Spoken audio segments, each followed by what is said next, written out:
On this edition of the program, our old pal Scrimshaw comes back to talk about the 6th House districts that will decide the ownership of that chamber come November, and a little Canada talk, too. It's all coming up. The following is brought to you by AB Puppy, Just Another Pilot, and Daily Tech News Show.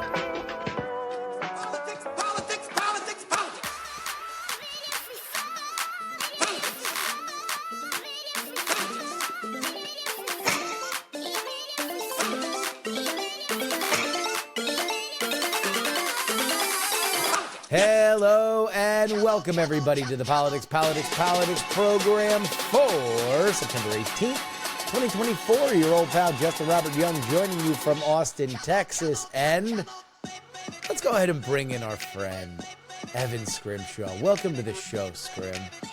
Thanks for having me on. A very sleepy Scrim, I might add, because you were up late. And in fact, we're going to do something now that I rarely like to do. I don't like to talk about any other countries but America on this show. But there was an important election that does have international ramifications.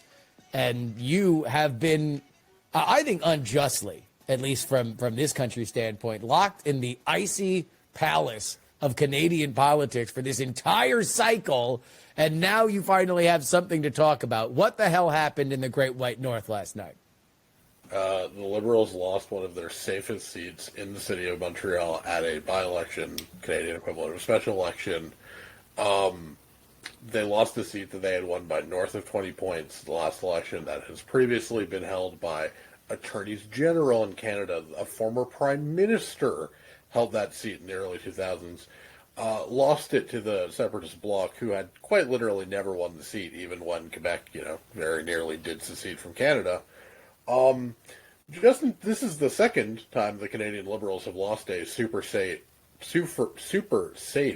inner city seat in the last 3 months, and Justin Trudeau better be, within 2 weeks of getting dumped as leader of the Canadian Liberals and Canadian Prime Minister. So let's get into that. Explain for our American audience that barely understands the concept of parliamentary politics and how much pressure, soft pressure that comes in from the internal forces to step down. Trudeau has been the face of Canada for a pretty long time now. Do you believe this is really the end of the road? And if it is, why? The Liberals are polling 20 points down on the Conservatives. They've lost 2 uber-safe seats. And the thing about parliamentary democracies is that leaders lead at the convenience of their caucus. Yeah. It is,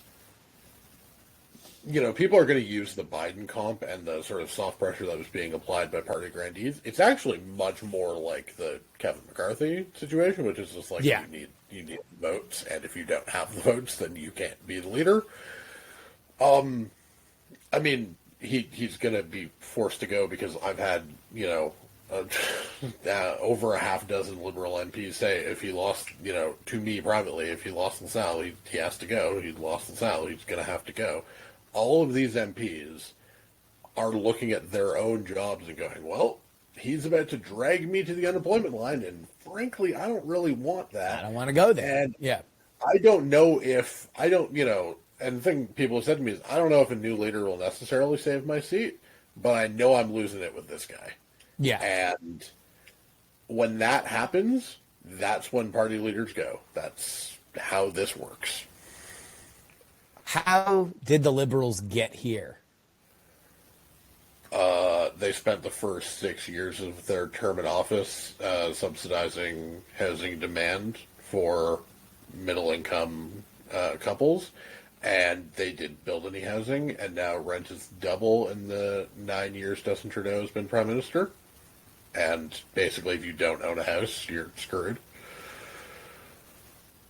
So that this is a cost of living issue. I assume some of the same stuff that we've seen around the world of inflation has played a part in it. I mean, anybody who was empowered during COVID at some point has paid a price, or even the recovery of COVID and the rise of inflation. Is Trudeau, is that part of what has gone into it, or is there anything uniquely Trudeau beyond the housing subsidizing? I mean, it's liberal arrogance. It's the just litany of, scandals that have come up that I'm not going to bore your audience with, but like, there's an accumulation of just the dumbest ethical violations, the dumbest sort of PR things. He created a holiday to a National Day of Remembrance for how we've treated our Indigenous communities in Canada. Yeah. And then he off to a family vacation on the first anniversary of the holiday that he created. Like, this is not a man with very good PR smarts on a good day, and they're getting worse as they're being tested under fire, and he just keeps losing. And he needs to go. He needed to go 3 months ago. He needs to go now. Like, I'm having a mental breakdown. You can see it on my Twitter feed.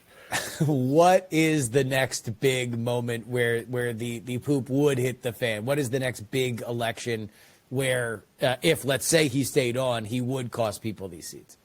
So there are 2 more Liberal-held seats that need to go to special elections.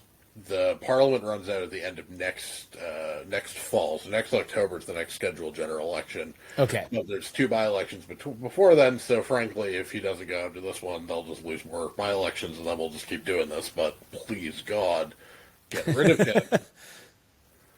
So now, all right, so basically now it makes sense to me from the political perspective that if he does not leave now, then you essentially have a steady drumbeat of you can survive this, you won't survive the next one.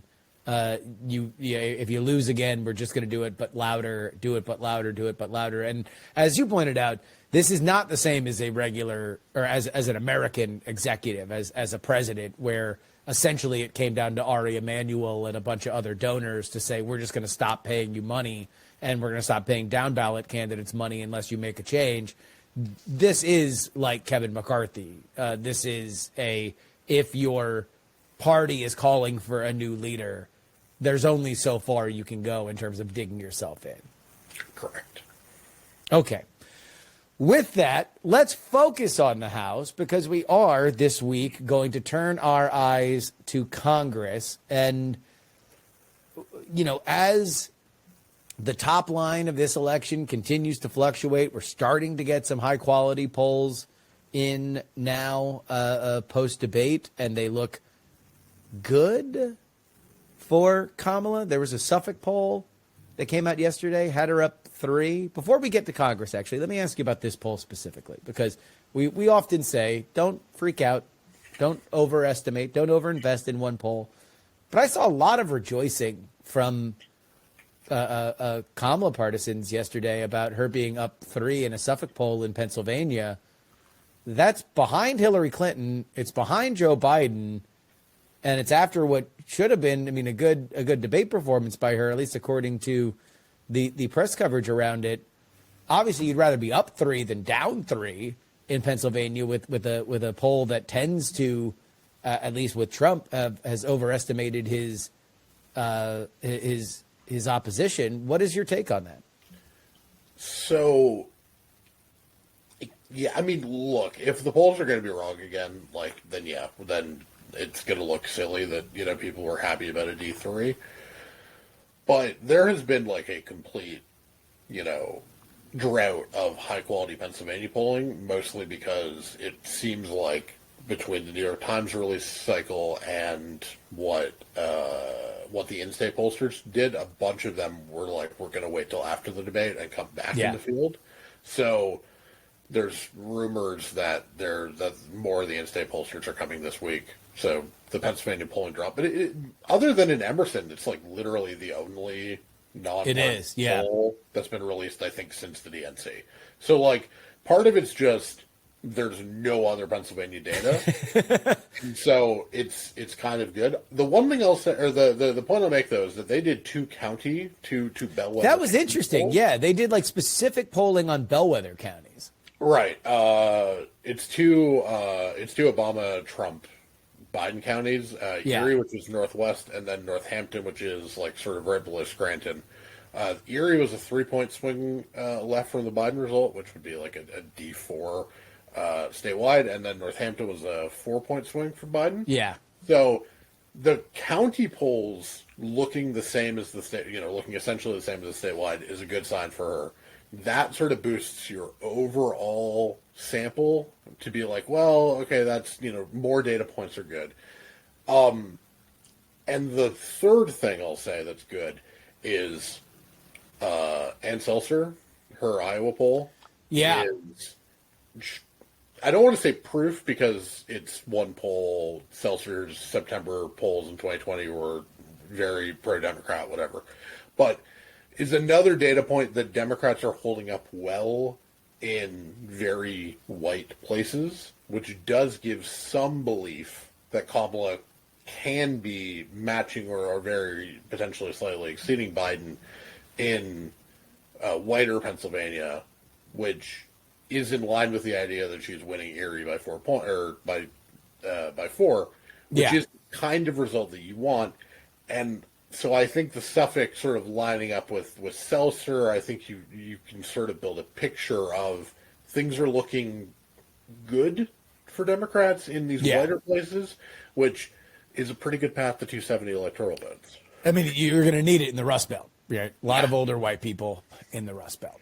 Okay, so let's talk about the House, because whatever happens in the top line, whatever happens in the Senate, we still have the Wild West chamber, the truck stop of American politics that is going to have to be decided, as it often is, inch by inch, like Thunderdome. And so we have brought in our friend Scrim to give us 6 seats that will decide the chamber. Where are we starting? So because I like to build interesting lists, I'm going to pick Pennsylvania 8 because I'm going to go with continuity and old white people for the first seat on this list. Matt Cartwright, Democratic incumbent, been there for a while. It's a right trending seat, Scranton area. He's been personally popular. It's a seat that Trump won twice. It was Trump 3 last time, so could be a borderline seat if Kamala does as well as that Suffolk poll, but not necessarily. Yeah. And so this is Scranton, Wilkes-Barre, reaching up to the New York State county line, but is ex-urban to the Lehigh Valley, Allentown area. Yeah, full of Obama Trump voters.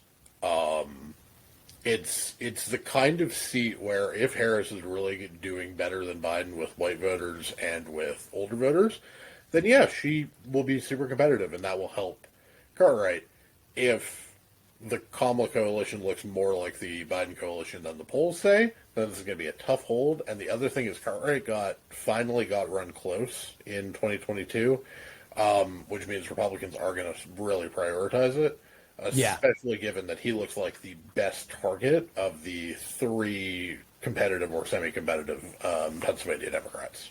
Do we have any sense of, look, there's going to be a lot of money on the ground in Pennsylvania, probably going to be the most that is invested in terms of boots on the ground, door knockers, certainly advertisements, everything. If you're in Pennsylvania and you're trying to watch anything that is ad supported, congratulations, you're going to see the same 11 ads over and over and over again. But do we have a sense of where the Pennsylvania Republican Party is in general? I guess it might matter less in this election because you have so much federal investment, right? Yeah, the Pennsylvania Party, Pennsylvania Republicans are on quite a bit of a losing streak.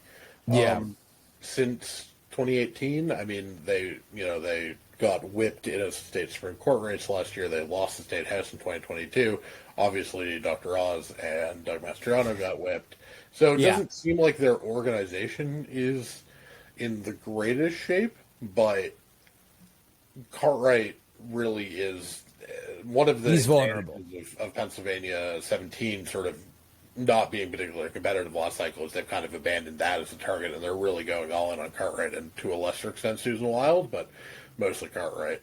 And it's the kind of place where, I'm going to say the word trends a lot, and if I'm going to be intellectually honest, I have to bring up the fact that the trends don't look very good in Pennsylvania 8 if I'm going to then invoke them to say nice things about Democratic chances in a in a few seats down the So line. how do you mean trends? What are the trends, the headwinds that are going against Cartwright? It's not the most educated seat. It's not the most socially liberal seat, and it's full of. Again, Trump still won the seat last time. It's one of a handful only of Democrats who actually won, who actually hold a seat that Trump won.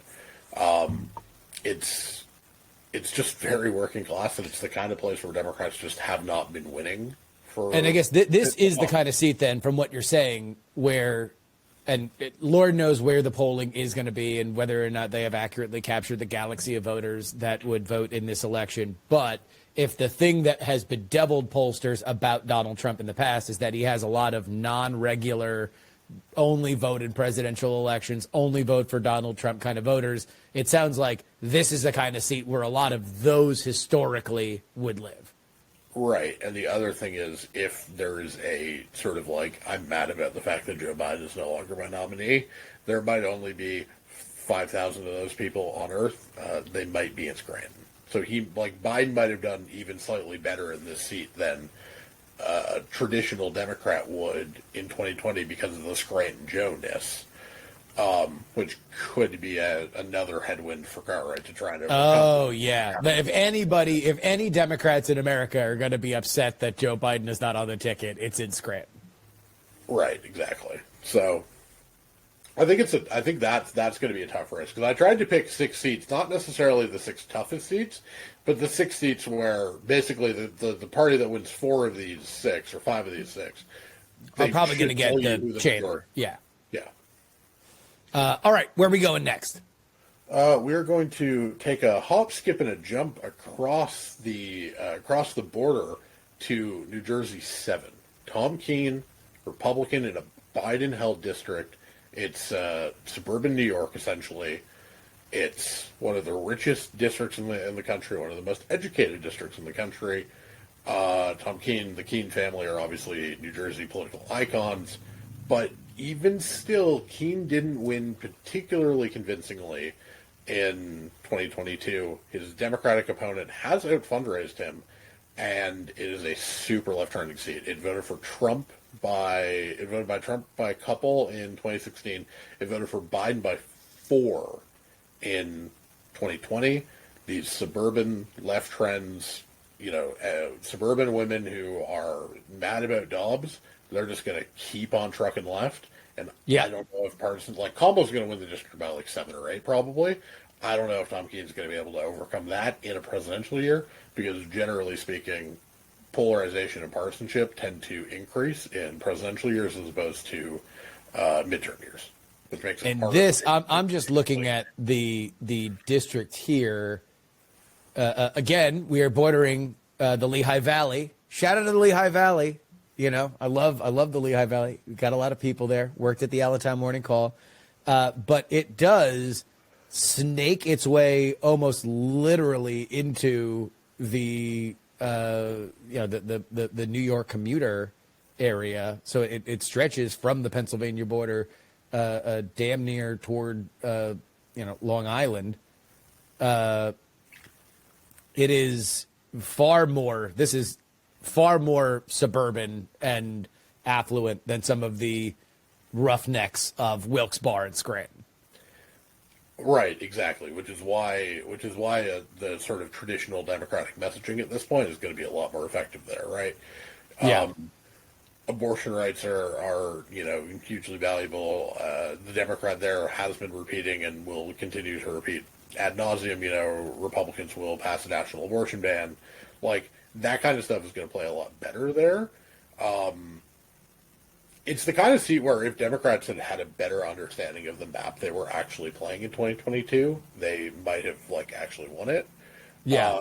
And the other thing is, yes, Democrats don't have their former incumbent there, Tom Malinowski, but he did have some, insider trading allegations. I tended to not think it mattered that much at the time, given it's suburban New Jersey, and I think of all the districts in America where insider trading is not a problem, I think that one's probably pretty high on that list, given your percentage of that district that's employed by Wall Street. But it's worth mentioning that it's possible that not having the former incumbent isn't worth as much in that seat.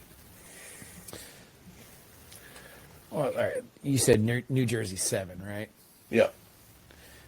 Sorry, I'm looking here. I'm trying to find what our average income is here in New Jersey 7, because when I look at the map and I see, the only cities here that are on the map are like Mount Olive, Flemington, and there's just a lot of empty space. I'm like, that looks like prime space for estate housing. Like that looks like the kind of place where you could put a very, very, very large house if you are a hedge fund manager. Yep. Anyway, so let me get into that the abortion ban thing, because you've kind of crystallized something that I think might mean as much down ballot as it does on the top line. I have been a little bit cynical or critical of the both Biden and Harris pushing Project 2025 and a national abortion ban, because it is kind of directly refuted by Trump, and you are relying on the idea of like, you should never take Trump seriously. He's a serial liar, which obviously is going to appeal to partisans. I don't know how much it's going to appeal to anybody that could be persuaded. If you listen to both of them and you kind of average out what they both say, then it's not going to be a point that holds up. But I would say in seats like this, it really matters, because otherwise, why do you care? You might give yourself permission to cross the line unless you really believe that a seat like this is going to be the reason why a national abortion ban is passed. Right, and Democrats need to message that national abortion ban, especially in bluer states, because otherwise, like, abortion rights are not really at risk in New Jersey to state action, right? There's not going to be a pro-life majority ever elected to a New Jersey assembly. And so the way that you can pick up on that anger is to make it about a national ban, which then, could theoretically screw New Jerseyans.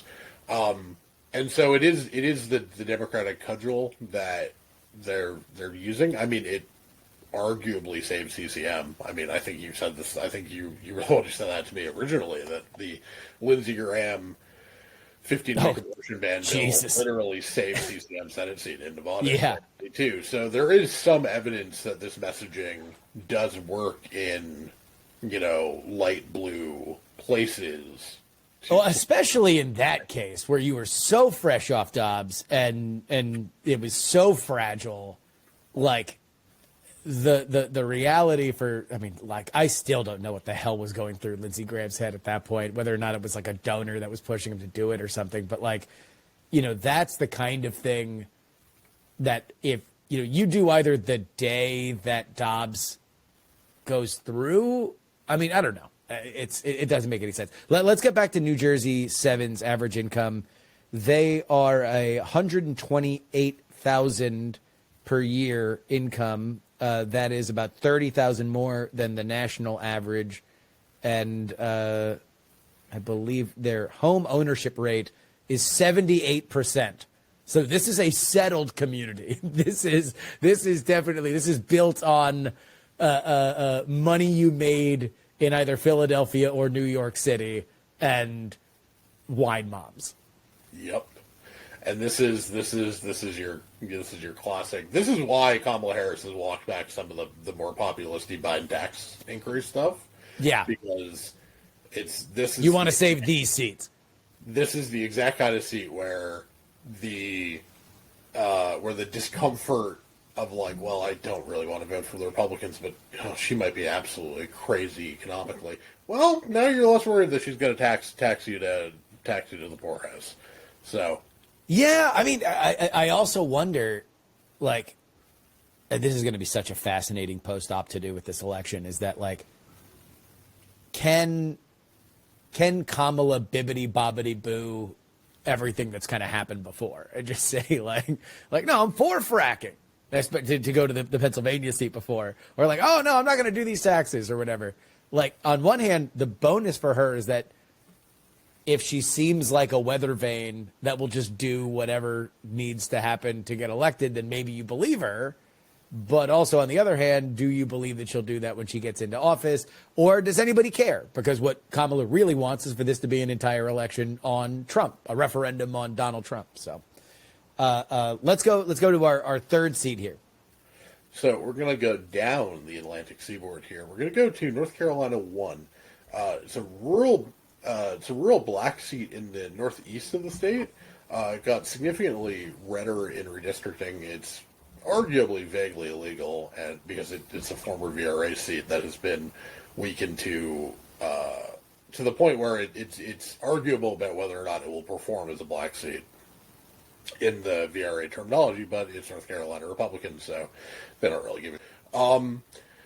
It's a kind of seat where Kamala's black turnout game is going to be really important, and specifically her rural black turnout game, because the reason that this seat, even under its current configuration, is even remotely close is the decline in Democratic turnout and decline in Democratic margins from the heady days of Obama 2012 or 2008, let alone 2012, let alone 2008. Yeah. And the sort of atrophy of the North Carolina party, the atrophy of those turnout efforts, the sort of North Carolina falling off the competitive board, and I think 2020 COVID stuff where Democrats just weren't door knocking, I think to the extent that this could have mattered, it's a seat like this. Getting that rural black vote out is going to be super interesting. Obviously, Mark Robinson, the North Carolina Republican gubernatorial candidate, is a nut bar. So colorful character, Robinson. Yeah, maybe they're. I'm not sure how much to buy this sort of like reverse coattails thing. It certainly didn't work for Democrats in 2020 in North Carolina. But this is going to be a fascinating one because it's one of essentially like there's no other seat like it on the board where rural black turnout is so determinative, because even other rural black seats, something like a Georgia 2, the Southwest Georgia blue seat, like that's still like 6 or 7 points bluer on partisanship than this. And so this is going to be a really interesting test. And it's a really interesting test in a state that the Harris campaign is like very clearly targeting. Yeah. And I mean, I don't know if I believe these polls at all, but allegedly it's her, third or fourth best state. Count me into the doubter camp. Count me into the, I don't know how many times Democrats can look at sunny North Carolina polls in September and see Lucy holding the football and charge into it. It ain't Obama. Am I crazy for still thinking Democrats have a better chance of winning Georgia than North Carolina? I think so. I absolutely think so. I think, look, Georgia is the mix of a affluent suburban area, never Trump voters that have proven that they will break with Trump specifically, and a high black turnout. That to me is in a way that North Carolina has not responded. Yes, you have a lot of those same ingredients in North Carolina, but I feel like we've done this 3 cycles in a row where you see all these great looking polls in North Carolina, and then guess what? As we get into October, they start to close, and if these polls were right, then Jamie Harrison would be a senator. Yeah, I mean, Cal Cunningham, historically sexy. That was a historically unsexy loss. Like it's not a good. Like I just can't. Yeah, no. Lucy with the football is really how I feel about it, which is why I'm so slow to get there. I also think like Democrats tend to beat their polls with black voters, because what tends to happen is the polls say Trump is going to win 15, or Republicans are going to win 15%, then he ends up winning 11 or whatever, and Kamala and Democrats get the undecideds. So if that is what's happening, if Kamala's polling in the 70s with black voters now, if she ends up getting 86, well, that's worth more in Georgia, and I kind of think that explains a lot of the polling miss, which is just like North Carolina is 10 points wider than Georgia. So I think that's why the polls say what they do. I just, like, Josh Steins going to win the governor's race. Congrats. Yeah. Help you very much, given given how gerrymandered the state maps are. But, like, I really think a lot of people are overestimating in I would your savior. I would be spending a lot more time in Georgia. Yeah. I would be up on stage talking about how they heard a rumor that Donald Trump said Brian Kemp's wife smells. That's what I would be doing, because that's what I would be worried the most about is the Kemp machine, which they're allegedly aligned now. Giving the like, hey, we cannot afford to lose Georgia again. This has to happen. And also, can we get Donald Trump out of our lives for Georgia? Like, clear the way for Brian Kemp's 2028 presidential run and vote for Trump now for the Never Trumpers. Like, that's what I would be most worried about if I were a Democrat. And then turning out your Atlanta metro area and doing as good as you can in the suburbs. I don't know. Let's go back to North Carolina one real quick, though. This is just outside of the research triangle of Durham, Chapel Hill, and Raleigh, but obviously does not share the exact same makeup. It is a 92,000 average income, so that is below just barely the national average. And if it's rural, then it is agrarian in North Carolina. And, I do wonder with some of this stuff, like you do have, tobacco farming and stuff like that in that area. That is an issue that matters in North Carolina, the likes of which doesn't elsewhere. And I do wonder whether or not some of that winds up coming into play. For sure. And I also think, like, black voters in North Carolina are just not, and this is also true in Georgia, though, at least with Herschel, it didn't hurt them. The abortion stuff just does not help nearly as much in this kind of seat, because plenty of Democrats, the voters that we need are pro-life, right? Like, you have a significantly higher proportion of pro-life Democrats in black areas because black Americans, like, the black church is a political institution as much as a religious one, but, like, plenty of people do genuinely believe what the Bible. And absolutely. So, all right. Like, that messaging isn't going to help there. We will get into our last three right after the break. This is your update brought to you by TakePoliticsSeriously.com. That's where you need to go if you would like to support this program for only $3. You get 2 bonus episodes each and every week, and this is the time when you'll want them because things are happening. We actually had our Sunday show go out to everybody because it was about Donald Trump getting attempted assassinated. Probably not the best phrasing of that, but that went out to everybody. But you could have that all the time. I mean, not always about Donald Trump almost getting assassinated, but you could have a podcast on Monday.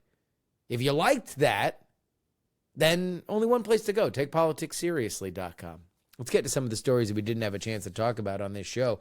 Hezbollah has vowed to retaliate against Israel after accusing it of detonating pagers all across Lebanon, killing 9 and injuring nearly 3,000, including Hezbollah fighters and Iran's envoy. The blast occurred in Hezbollah strongholds, and the group called it Israel's biggest security breach in a year of conflict. Israel, of course, has been at cross-border clash with Hezbollah since the start of the Gaza war, but did not comment on the explosions, either for or against. The Iran-backed Hezbollah blamed the attacks on Israeli aggression, while the U.S. called for restraint. Diplomatic efforts to end the violence continue as tensions rise across the region. They're working around the clock. There we go. Appears as if whatever they are doing around the clock in the State Department is bringing us in the wrong direction. We are escalating tensions as opposed to reducing tensions, but really a tremendously audacious move by Israel. The reporting on this continues to evolve, but as I'm recording, the New York Times is reporting that they were Taiwanese manufactured pagers that Hezbollah ordered because they believed that Israel was tracking their cell phone movements. So about 2 months ago, the head of Hezbollah said, bury your cell phones, put them in a case. They are conspiring with Israel. To which I'm sure he was right, that Israel was doing that. So at some point, IDF, Mossad, whoever, it is almost assuredly Israel. They get into the supply chain. They put, according to reporting, a thin explosive powder and a trigger that would be triggered by some kind of message that would be sent to the pagers. The pagers went off. The people that were wearing them were thinking that that was a message from Hezbollah leadership. It was not. Kaboom, 3,000 injured and several dead. Whew. The only question that I would have is that right now you have seen Israel blow up the leader of Hamas while he was in a guest room in Tehran, Iran. You've seen the head of rocketry for Hezbollah get blown up in his home by a missile. And now you've seen this.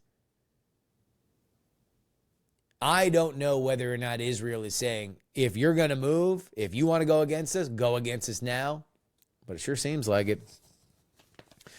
We had a message warfare in the Senate on Tuesday. Republicans blocked a bill that would have guaranteed access to in vitro fertilization and required insurance to cover it. The vote was 51-44, with GOP senators labeling it as a political move. Only 2 Republicans, Senators Collins and Murkowski, supported the bill. Democrats aim to hold Republicans accountable for the issue after former President Donald Trump advocated for universal IVF coverage. But GOP senators like Ted Cruz claim that nobody wants to ban IVF and introduced a competing bill to support IVF. That was blocked by the Democrats. Because we got nothing else to do. Oh, by the way, the funding for the government runs out in a couple weeks. So I'm glad that everybody got their messaging bill exercise out there. You know, helps to stretch the legs a little bit. Finally, Vice President Kamala Harris's net favorability rating turned positive for the first time since July 2021, according to 538, marking a significant image improvement. Her approval was -17 before President Biden exited the race in July. And with less than 50 days into the election, Harris's rebound suggests that she is indeed gaining momentum. Despite this, of course, the election remains tight, especially in key battleground states. While Harris leads Trump by 4.4 points nationally, according to the 538 average, her polling is still weaker than Biden and Clinton's at similar points. And of course, the Electoral College, as we've been talking about, remains highly competitive. Take politics seriously is where you need to go if you want to support this show. And let me tell you this, friends. Thank you. Thank you for being there. This is a very weird industry to be in. And I just want to let you guys know that amongst all the stormy clouds that happens with like Patreon and stuff like that, where all of a sudden they're changing the way that I got to do business and interact with you guys, I just appreciate you guys standing with us, and I appreciate everybody who supports. I hope I've been able to hold up my end of the bargain, and I continue to want to hit the gas as we head in toward Election Day. So takepoliticsseriously.com. Head on over there. $3 a week. Price of a cup of coffee gets you 2 bonus episodes each and every week. And now, back to Scrim. And we're back. Where else are we going? Where are we going next? So I'm taking us up to Michigan. Okay. There's a few competitive House seats in Michigan this cycle, but I'm going to Michigan 8. It's a interesting sort of working class seat. Dan Kildee, the Democratic incumbent, is retiring. It voted for Biden by 2 points. It barely moved from Clinton. It's been a Democratic seat for a long, long time. I think the Kennedy family has held it for going on like 50 years. But he's not running anymore. It's a heavily working class seat in a state where Kamala is not exactly, killing it, but it is the part of Michigan that does in some ways look most like what we're seeing in Iowa and what we're seeing in Erie, Pennsylvania. So I think this is going to be a massive majority maker, because if Republicans are really going to put together the working class coalition that they keep talking about, this is the kind of seat they have to win. Yeah, this is Saginaw, Bay City, Midland, on the mitt. It is the little soft part between your thumb and pointer finger. Yeah. It's a really interesting district, and I think it's going to be a really interesting test of Whitmer and whether she has any sort of lasting political machine, because this is a seat she's done very well in.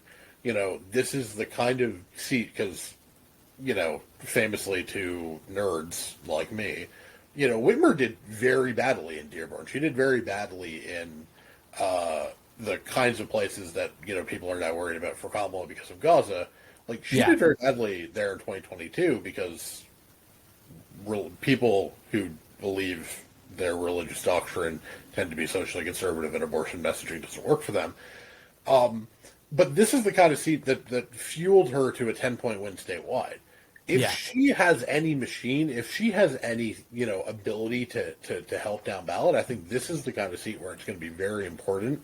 I think she needs to go there a couple times. I think she needs to put her shoulder to the wheel, because and I think this is a place where Tim Walz is potentially very interesting. And if J.D. Vance has any appeal, I think this is the kind of place where he would really help. And I think this is, I'm trying to think of majority makers on the map, and I think if Democrats win this, I have a hard time, without Dan Kildee, I have a hard time seeing how Republicans win the majority. So this is a seat that not only matters in the in Congress, right, in terms of the majority maker, but it sounds like what you're saying is that this is a prime opportunity for the Democrats to take a place that the Republicans desperately need to win if they're going to win in Michigan, and therefore, this is the hope for Mike Rogers, this is the hope for Donald Trump. This is a big key swing district just in general.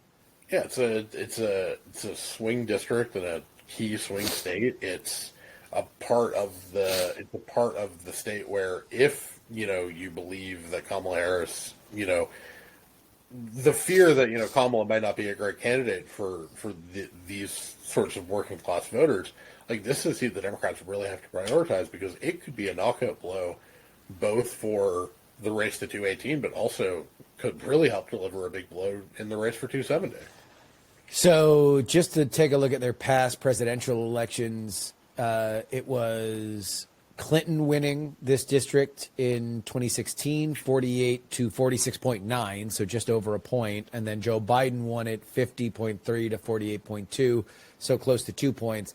That is a big difference than Obama, who won it by 8 points and 18 points, respectively, in his two elections. The last time that this district voted red was both times for George W. Bush in 2004.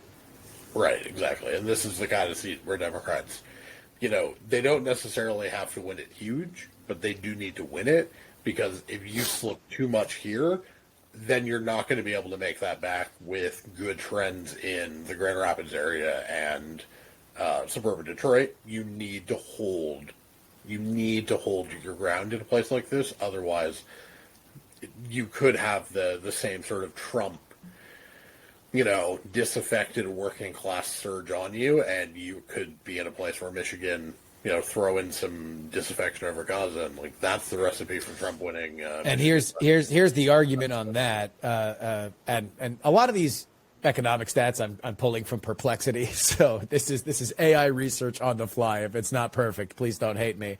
But looking up the average income there, it appears that since Biden was elected in 2020, there has been a 25% decline in average income.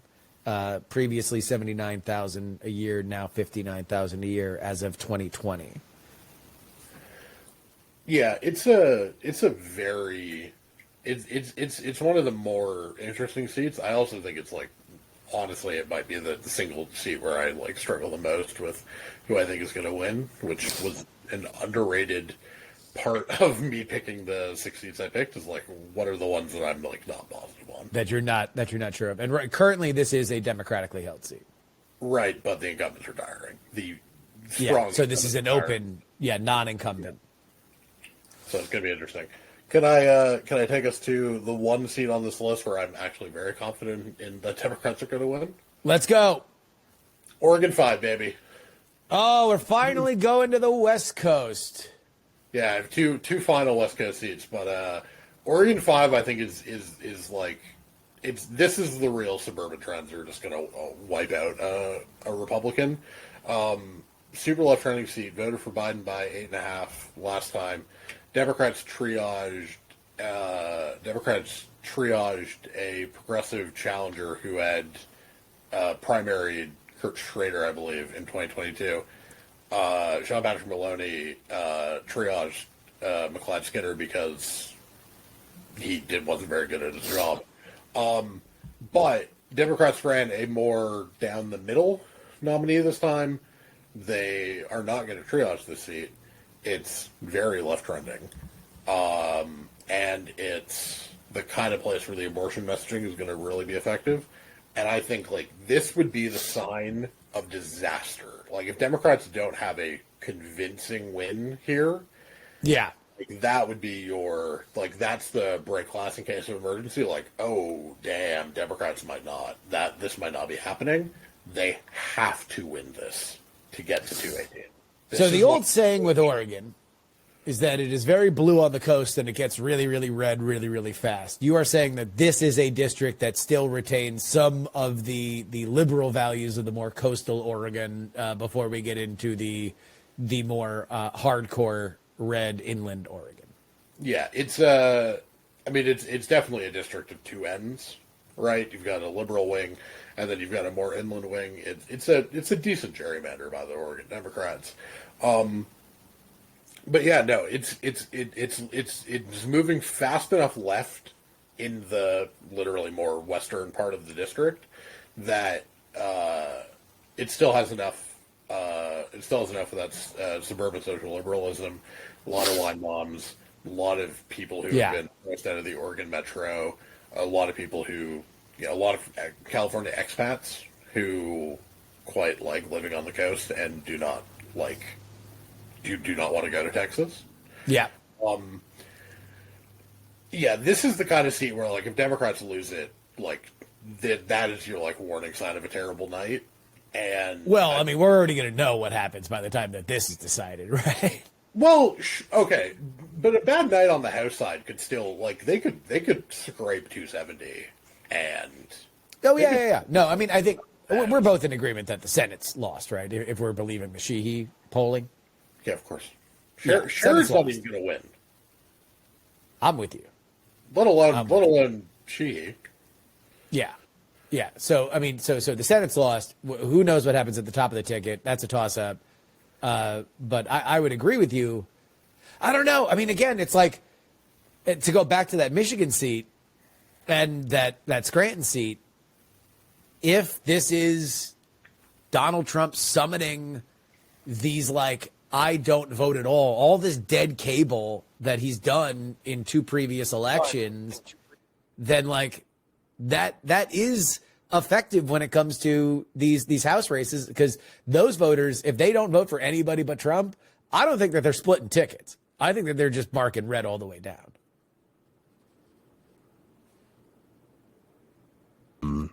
And like that is, in a presidential year, one senatorial candidate has one that isn't that wasn't who won their seat at a statewide level. Like we're really seeing we're seeing a big divergence in the level of ticket splitting between presidential and midterm years. And that's why I don't think that's why I think Democrats are going to win Oregon 5. I just don't think you can sustain a 9 to, probably 12-point ticket split by, in a presidential year outside of the state of California.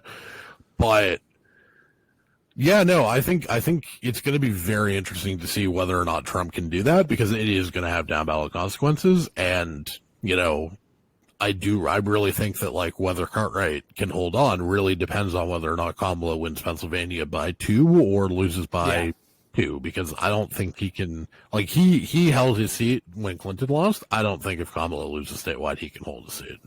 By the way, another thing that was in that Suffolk poll, we're done with the like Trump outrunning the Senate candidate in Pennsylvania by like 7 points, right? It was Kamala by 3, and it was Casey by 4. McCormick was running damn near even with Trump, at least in that Suffolk poll, which is interesting. Yeah, and CNN that has not been the case. Had a tied race 2, which is the actual last high quality poll, which I totally forgot about until just now. Yeah, that's interesting. I would love to see one of the in-state pollsters with that delta, because it's interesting. If nothing else, I still think Bob Casey wins, but I wonder. But it all depends on the top line, right? That's the one thing that we have no idea about is that we don't know where Kamala is with older white voters. We have indications that it's good, right? But is it as good as Biden? Yeah, but we thought Harris could win. We thought Biden could win Florida because of his strength with seniors. I remember writing the bad columns, and I remember looking at the bad polling data. Okay, like I still have nightmares about this, like, and that's part of why it's such a weird cycle to talk about, because like we can have all of these like good conversations about this, and then in the back of our minds it's like, yeah, but also like so many of the trends that we talked about in 2020 for so long just didn't turn out to be true at all, just weren't in the data in the slightest. Like, yeah, but the problem is it's like, dude, this cycle has turned so many times that there are going to be some really, really annoying, arrogant takes that happen after it's done, where people are going to say like, oh, well, obviously we knew because of this. And it's like, they're not going to be wrong. There are data points that have happened, but we've just moved on so fast. So it's like, if Donald Trump wins, then you're just going to say, it's like, well, look, he electrified all these exurban counties. He electrified the rural counties in Pennsylvania. That's why he won Pennsylvania. That locks out Kamala. Boom. We're done regardless of what happens anywhere else. He got shot at Butler. That's what sealed the race. Or if Kamala wins, it's going to be like, guess what? Dobbs. It was over when the Supreme Court overturned Roe versus Wade in 2022. It didn't matter who won. Biden could have won because Dobbs is still the number one thing. I don't know. I think people are going to pick and choose. They're going to draw their bullseye around where the bullet hole is. I mean, I think I said last time I was on the show that there's like a totally plausible explanation for like a Kamala wins nationally by like 6 outcome, and there's equally plausibly like a very simple 2-sentence answer for why Trump would win, right? Like, if he wins, it's incumbent party lost with bad economy. Yes, and it's a 60-30 right track, wrong track. Right, exactly. The incumbent party usually loses. For sure. And then if Kamala wins by 6, it's Trump was unpopular. Then Jan 6 and Dobbs happened, and he lost by 6. Yeah, and I guess that's the thing, is that it's like, that's I'm still kind of formulating. I'm beginning to find my, like, during the midterms, I did 5 possible outcomes that would happen, and I'm starting to formulate those. I'll do my grand reveal, like the college football top 10, but the one thing that I feel like I'm crystallizing on is that I do believe this is really an already very baked electorate. And I don't know how much I believe the movement. But then again, when we've seen so much movement, we've seen Joe Biden, a corpse, getting blown out in New Mexico in play. And now we've seen what looks like a more mild version of, it kind of looks like the 2016 electorate, or the 2016 polling, where she has a more, Kamala Harris has a more, Hillary Clinton-esque lead in some of these swing states. I don't know. I just kind of feel like it might come down to fundamentals that have already been very, very, very baked in, specifically abortion on the left and Donald Trump's economy on the right. Before I give my last tweet, I was hoping to ask something. Yeah, go ahead. What do you make of these, like, the string of, like, close-ish, maybe Florida might actually be in play polls? Do you buy these in the slightest? Thank you. Absolutely not.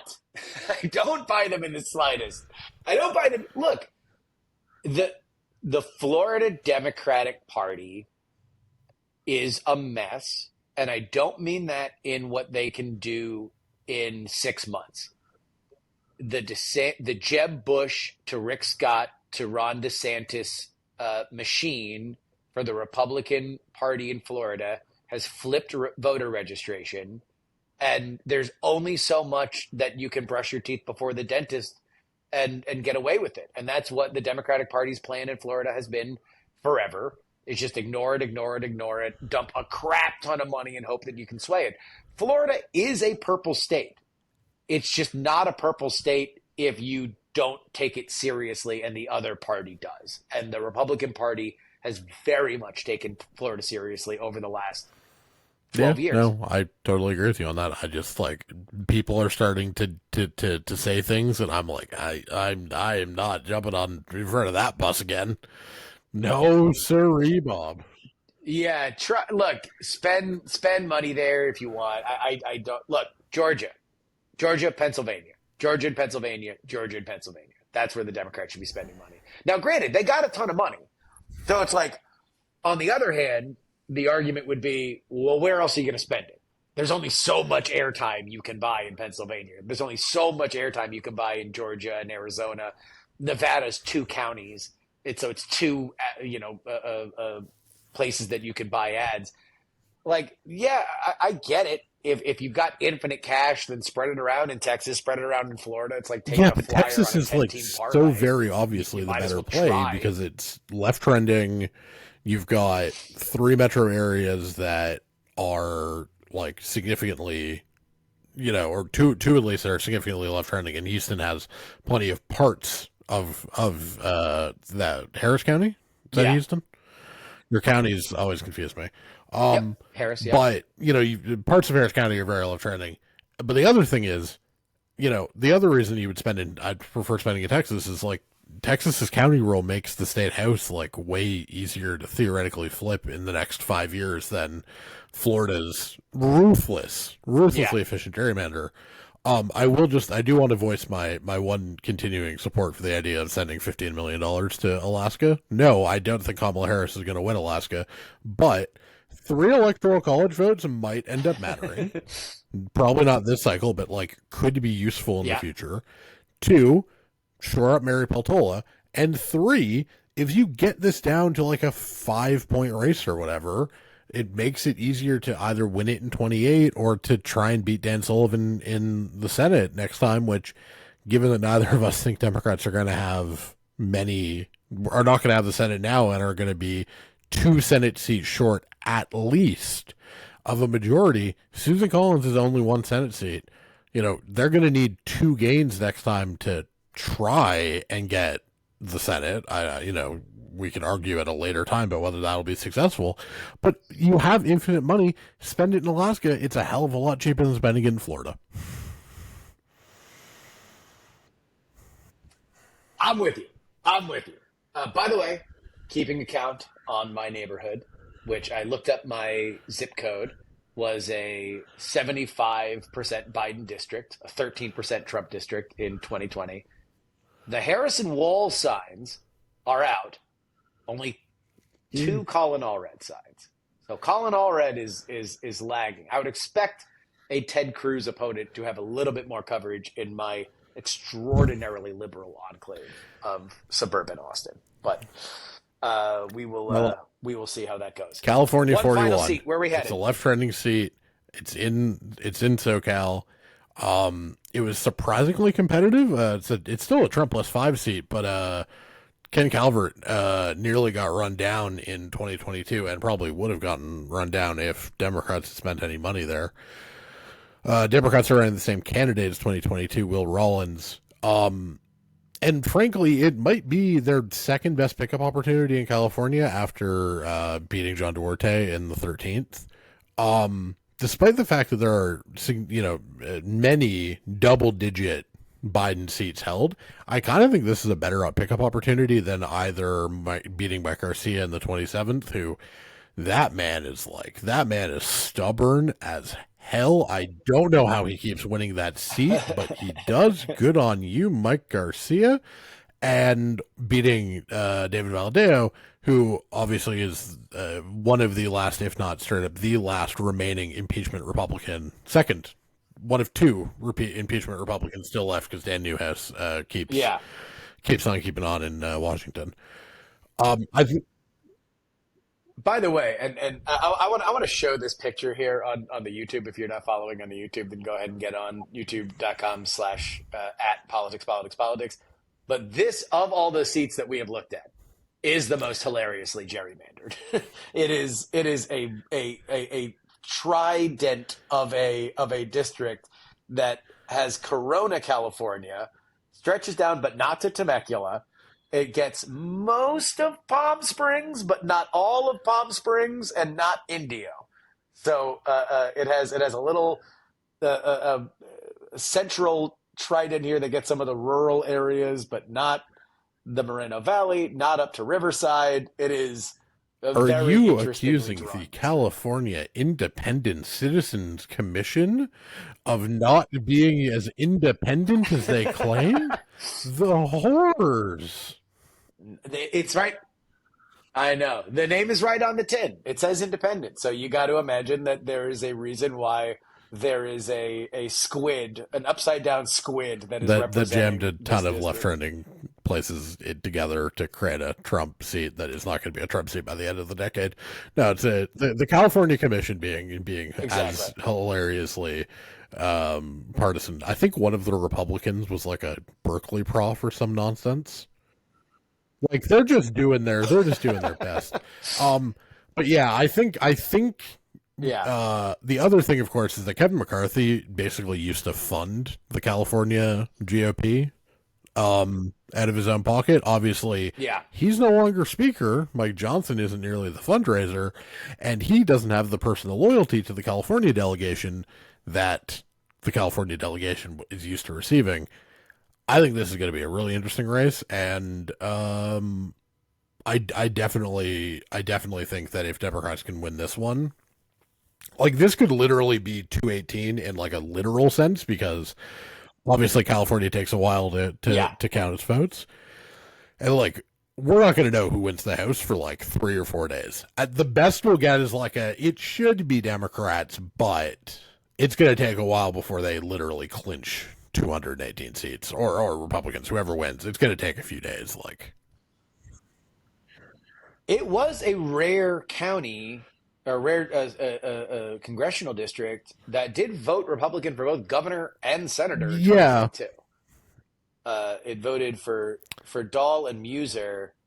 That was the first time that they had done anything like that since 2010, when they voted for Whitman and Fiorina for Republicans. But in between that, a lot of Obamas. But yeah, no, but it's but I mean, that was just Newsom not being a good candidate, which is part of why I never really understood why there was a contingent of people who wanted him to be the hero sacrifice. Like his best ever result in 2018 in a blue wave year was to underrun Hillary Clinton by 6 points. Get ready for a lot of it if Kamala loses. We're going to get 4 years of it should have been Newsom. And he's going to get laughed out of the New Hampshire primary or South Carolina, whichever will go first. You don't think Newsom would do well, applying for a gun because license because he's such a phony. Like if he leaned into the fact that he's a San Francisco elitist asshole, he would be like way better. But he like tries to pretend that he's not. If you were just the ambitious, son of a gun that everybody knows you are, instead of like trying to pretend that you showed up in the spin room in Georgia when you're the governor of California for the Biden debate for like no reason. No, of course you were auditioning for the job, buddy. Just admit it. That's why you did the debate with Ron DeSantis. You were blatantly auditioning because you like just own it instead of pretending that you're not ambitious. Like Gretchen Whitmer, like going to DC. This was pre Biden dropping out and everything, and just being like, "Oh, I'll be back in 2029." Yeah, like love it because she has ambition and she just owns it. She doesn't care. She's not worried about. She's not trying to lie to us. Fantastic. Newsom, take a page out of her book. Well, we'll see. All right. So California 41st Congressional District currently held by Ken Calvert, but you believe that at some point this is going to flip blue. Correct. The question is whether or not it's this cycle. There we go. All right. And those are our districts that will tip the House. Thank you so much for joining us, Scrim. Anything else that's on your mind? Nothing more to get off my chest. You let me talk about Canada. Can I pump my politics, general politics writing an American column at some point this week. I'm usually doing it Mondays, but Canada gets in the way sometimes. Trudeau, drop out so Scrim can write more about America. Come on. Let's please do. Scrimshaw.scripted.substack.com. Political betting, NFL, some NHL, and whatever else I can get by my editors at thelines.com. A weekly NFL pick show, which I will be having you on after football season for 1 week. After election season. After the election, during football season. Congrats, by the way, to your Steelers on a 2-0 start. I'm doing that on my YouTube, at my YouTube channel. Buy my book, Salvation in the Storm. Follow me on Twitter, @Scrimshaw. Thanks for having me on, buddy.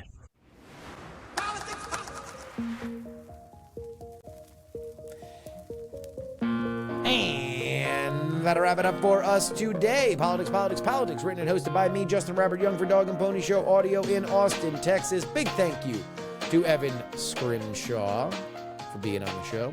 TheYoungAmerican@gmail.com is where you can email the program. You can find clips of this on TikTok, Justin R. Young, Instagram, Justin R. Young, X, Justin R. Young, and on YouTube, it is @Politics. Find the audio podcast, px3podcast.com. You want to support us with a one-time donation, it is paypal.me/payjury. Justin-Young-20 is the Venmo. Cash App is px3cash. And you can send me anything you'd like in the mail. Post Office Box 153184, Austin, Texas 78715. You can always get our bonus content at TakePoliticsSeriously.com. $3 tier gets you 2 bonus shows per week covering all the news we missed on our free podcasting schedule. And for $10, what brilliant, beautiful people. You guys get your name read at the end of the show like these fine folks at the Titanic $10 tier, along with those bonus podcasts, including Edwin, Invoke Gloria Young for King of the New World Order, Mike, Edison, Jeremy, a dog named Checkers, Jeannie, Sarah Jeannie, Matthew, Phil, Dr. G, his nerdiness Charles, Neil, Darren, Idris Arslanian, Berkeley Steven, Chad, Zombie Doc, Matt P, Chill, Adam, Sean, song notes by David Potts, Nicholas, Sparky from Stevens, Florida, Fat Tony's PJs from New York, Michael Devon, the CFP, the Borge B, Will Porta, Gloria, my mom, Gray Zone, Peapod, Jay, Marcus with the Q, DP4 Bongo, Sam, John, Niemeister, Chief Andy, Robert, Casey, Paul, Adam, Dr. Whiskey, Dustin, D. Laser, Nick, Joe, Middle-Aged Mike, The Jen, Utah, Jimmy Montana, Alo, D. Really, Craig, and Andrew. You want your name read on this show? Just redid the list. By the way, if you want a new nickname, go ahead and hit me up on Patreon. TakePoliticsSeriously.com. That's where you need to go. On Friday's edition of the program, we're going to talk about something that I think is undercovered and super interesting, and that is triage. So behind the scenes, when the leadership of Congress is deciding who they're going to support with money and who is a lost cause, there is a secret primary. And we're going to get tales from inside that process. Oh, yeah. A former congressman is going to spill all. That's coming up on Friday. Till then, it's your old pal Justin Robert Young saying that some shows talk about politics, others talk about politics, and still more discuss politics. But this is the only show that dares discuss. Oh,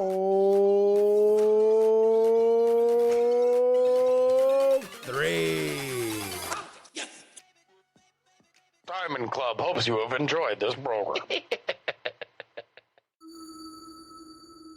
Dog and Pony Show audio.